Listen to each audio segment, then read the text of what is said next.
And I'll give it to you even better, another quote. He said, "We must discover some calculus or process of moral arithmetic by which we may arrive at uniform results." You know, my flesh is crawling here as a philosopher now. Quote, "Legislation may thus become a mere matter of arithmetic," he said. Moral arithmetic, give me a break. In the nature of the case, morality, which is value-oriented, cannot be quantified into an arithmetic. His utilitarianism has often been called the greatest happiness principle. The greatest happiness principle. Our moral decisions and our legislation should be based on the principle that we seek the greatest happiness for the greatest number. I don't need to tell you a whole lot more about utilitarianism. You understand the theory. Do your moral arithmetic. Weigh the pains and pleasures. Do that which brings the greatest happiness to the greatest number. I don't need to explain it, but I am going to savagely criticize it. When Bentham and Mill tell us to compare pleasures and pains, I have a problem with this comparison notion. As a matter of fact, pleasure and pain are incommensurable, both intrapersonally and interpersonally. Intrapersonal, that is within the person, within myself, I'm saying pleasure and pain are incommensurable. How do I compare them? Now, you all know that I have certain medical conditions, and I'm not whining about that, but you've been made aware of that. I've had to talk about that. I don't particularly feel very good this morning. So should I be here on utilitarian principles giving this lecture? Well, on the other hand, as I think you can tell because I get animated in my lectures, I also love teaching. And I think philosophy has something to offer. And I also see it as a real great stepping stone for defending the faith and so forth. So I'm getting pleasure out of what I'm doing here, but it's hurting me too. Now, which is it? Do I get more pleasure than the pain that's being caused? Or is the pain greater than the pleasure that I'm getting from this lecture? Now, don't beg the question by saying, well, obviously the answer is you're getting more pleasure out of it because that's what you're doing, you're lecturing. No, the point is, how do you compare pain and pleasure within yourself?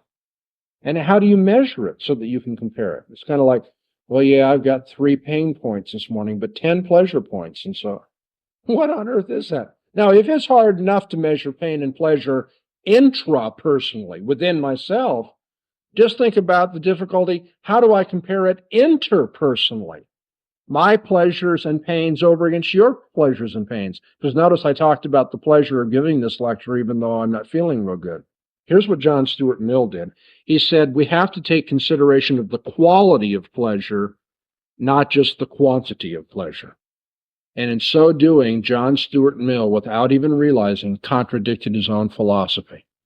Do you see that? Quality of pleasure as a consideration for a utilitarianist is a renunciation of utilitarian principles. What could it possibly mean to talk about the quality of pleasure?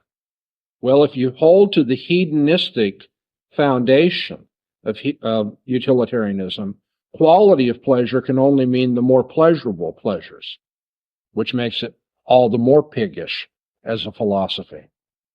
But if you don't mean the most pleasurable of pleasures, then you must be introducing something beyond pleasure by which you evaluate the moral superiority of a Socrates to a pig.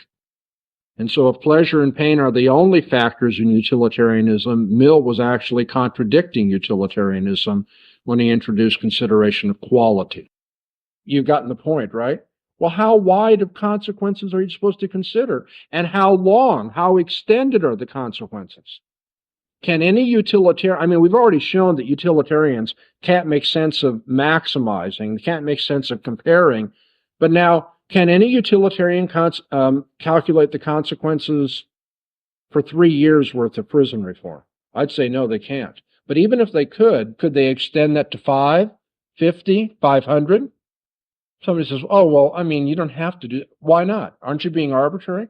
If you're going to look at consequences, at what point do you stop your consideration of consequences?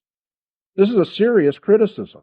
You told me consequences determine the rightness or wrongness of this. Well, what do you mean by consequences? Consequences 3 millennia from now? 3 years from now? 3 minutes from now? What are you referring to? Well, there's another problem. And then there's a further difficulty. Why am I obligated to seek the maximization of happiness for the greatest number of people? Why am I obligated to seek the pleasure of society as a whole rather than just my own?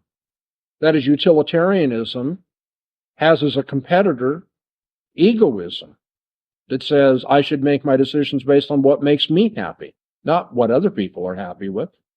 How can the utilitarians prove that even if we are to seek pleasure, see, they start by saying all men seek pleasure. I said, well, that doesn't mean that they ought to. But even if they ought to seek pleasure, it's another step to say they ought to seek the pleasures of others. Why should I be concerned with society as a whole? On utilitarian principles, I don't see how you could possibly defend that. You'd have to introduce another value, like the golden rule, do unto others as you'd have them do unto you. Be altruistic, care for other people. Well, that's not a utilitarian principle in and of itself. So how is it justified? Further criticism. Even if pleasure is the only thing men do desire in fact, it doesn't logically follow that pleasure is our only value. That is, it doesn't follow that men ought to pursue pleasure. The utilitarians committed what is called the naturalistic fallacy in ethics, that what is the case ought to be the case. So they would argue the reason why we have to consider pleasure in our moral arithmetic is because all men seek pleasure. Well, yeah, but the underlying philosophical question is, ought all men to seek pleasure? That pleasure is a fact, or the seeking of pleasure is a fact, does not mean that it's a value.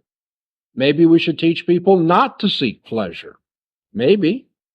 Utilitarians just made a tremendous philosophical mistake at this point. But what I'm saying is this approach of the utilitarians is naive. I hope I've shown you that in my criticisms. It's dangerous, and it creates pseudoscience. If it would be for the good of society, the individual can be sacrificed. That's why I maintain that utilitarianism is dangerous. It not only leads to socialism ultimately, but it also leads to the injustice of how you treat individuals in society. They can all be sacrificed for the public good. I hope none of you find any credibility in this. I've taken a little more time than I usually do to criticize because I really find this a deplorable philosophy, and it needs to be, I think, severely put down. That's why I maintain that utilitarianism is dangerous. What if there's people that enjoy pain?